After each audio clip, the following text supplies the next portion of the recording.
अस्सलामुअलैकुम नाज़रीन, मैं उमर बिलाल और इस वक्त मैं मौजूद हूँ कालाबन में और हमारे साथ मारूफ साहब मौजूद है। तो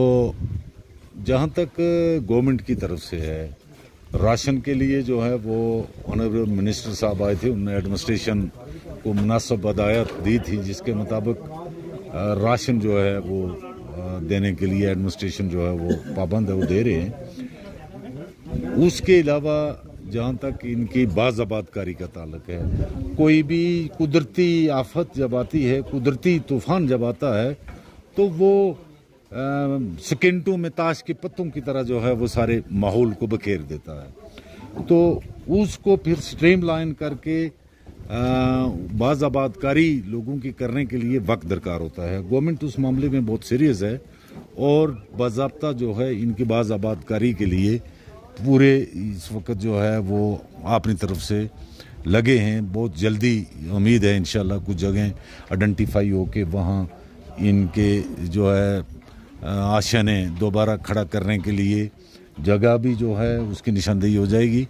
और जो माली इमदाद गवर्नमेंट कर सकी, क्योंकि जो नुकसानात कुदरत जब करती है तो उन नुकसानात को ना को गवर्नमेंट पूरा कर सकती है ना इंसानों के बस में रहता है। लेकिन मुझे उम्मीद है कि अच्छा खासा जो है उसमें अपनी तरफ से गवर्नमेंट भी अपना हिस्सा डालेगी।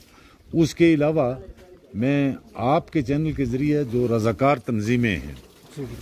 उनसे ये मैं गुजारिश करूँगा कि जो तो कोई छोटी रज़ाकार तंजीमें हैं वो अगर सामान देना चाहती हैं तो अच्छी बात है, वो दें। लेकिन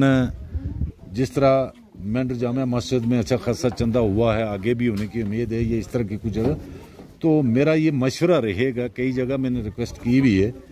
कि वो पैसा जो है वो जमा करके तो इन लोगों की माली जो है नकदी मदद की जाए, ताकि जिस जगह ये इन्हें आइडेंटिफाई हो जब वहाँ स्ट्रक्चर खड़ा करें तो वो मिसाल के तौर पर किसी कुंबे को कोई रज़ाकार तंजीम जो है वो 10,000 रुपया ही देती है, तो वो 10,000 का मतलब हुआ 20 बैग सीमेंट, और वो 20 बैग सीमेंट एक अच्छी खासी मदद हो जाएगी उस कुंबे की। उसके अलावा बहुत सारे परिवार में से जो है बच्चे को यूनिवर्सिटियों में पढ़ते हैं, कॉलेज में पढ़ते हैं, इस तूफ़ान की वजह से उनकी तालीम जो है वो मुतासर ना हो, ताकि वालिदैन के पास पैसा हो तो कम से कम वो अपनी तालीम को वो जारी रख सके। कहीं बुज़ुर्ग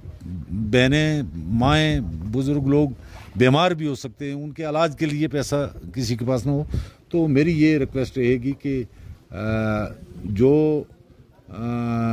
जो है मटेरियल की शक्ल में वो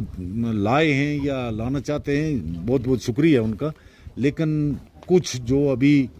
तैयारी कर रहे हैं, अभी जो है चंदा वगैरह इकट्ठा कर रहे हैं, तो वो अगर नकदी सूरत में लिस्ट जो है मौजूद है उसके मुताबिक फी कुंबा उनके पास क्या है वो क्या दे सकते हैं। अगर मान लीजिए हमारा ये 100 कुंबा है फ़र्ज़ करते हैं, तो किसी के पास अगर लाख रुपया जमा हुआ है तो वो हज़ार रुपया भी अगर देंगे तो वो 5,000 के उस मटेरियल से वो ज़्यादा उनको जो है वो बेहतर रहेगा। तो इसलिए एक तो ये है, दूसरा ये है कि ये जगह जो है इसके लिए मैंने पहले भी गवर्नमेंट से मांग की है। कल मैंने मिनिस्टर साहब से भी गुजारिश की थी कि जालोजी डिपार्टमेंट का यहाँ आना बड़ा ज़रूरी है, ताकि ये इतनी बड़ी ये सिंकिंग जो हुई है इसकी वजह क्या, कारण क्या है, वो ही बता सकते हैं। और आगे के लिए ये जो ज़मीन है, ये जगह जो है, इसके लिए वो अपना जो है वो बता सकते हैं कि ये क्या कभी ये काबिल काश्त बन सकेगी। अगर काबिल काश्त बन सकेगी तो क्या राश के लिए भी ये कभी जो है उस काबिल हो सकेगी या नहीं, और क्या काबिल काश्त या काबिल राश होने में इसको कितना वक्त लगेगा। क्योंकि कुछ भी हो, जो अपनी हवाई जगह होती है, हर इंसान की कशिश उस तरफ होती है। बहुत सारे आज भी कुंबे जो हैं या अफराद कुंबा वो इस उम्मीद में होंगे कि आने वाले कल हो सकता है जगह ठीक हो जाए, हम फिर वहीं जाके करें, तो ताकि उनके पास एक माहिर जो अराजियात हैं उनका सर्टिफिकेट रहे कि दोबारा कोई अगर ख़र्चा करे तो वो किसी उम्मीद पर करे, वरना ऐसे कहीं कोई जो है नुकसान हो जाए। वरना फ़िलहाल तो होने का सवाल ही नहीं है यहाँ कुछ भी। तो ये है। बाकी आप लोगों का बहुत बहुत शुक्रिया, आप आते हैं ग्राउंड ज़ीरो से ये सारे वाक़ात को मंजर आम पर लाते हैं, ये आपका बहुत बड़ा कंट्रीब्यूशन है, उसके लिए आपका शुक्रिया। और मैं जो लोग मुतासरीन हैं हम भी उसमें शामिल हैं, हम इस घर के ये सारा जो लोग हैं एक ही परिवार है हमारा, हम भी अल्लाह तबारक व तआला से दुआ करते हैं और ये भी करें कि परवरदिगार अब अगर हुक्म इस ज़मीन को दे कि ये थम जाए तो मज़ीद जो है नुकसानात से हम बच सकें। जी बहुत बहुत शुक्रिया सर।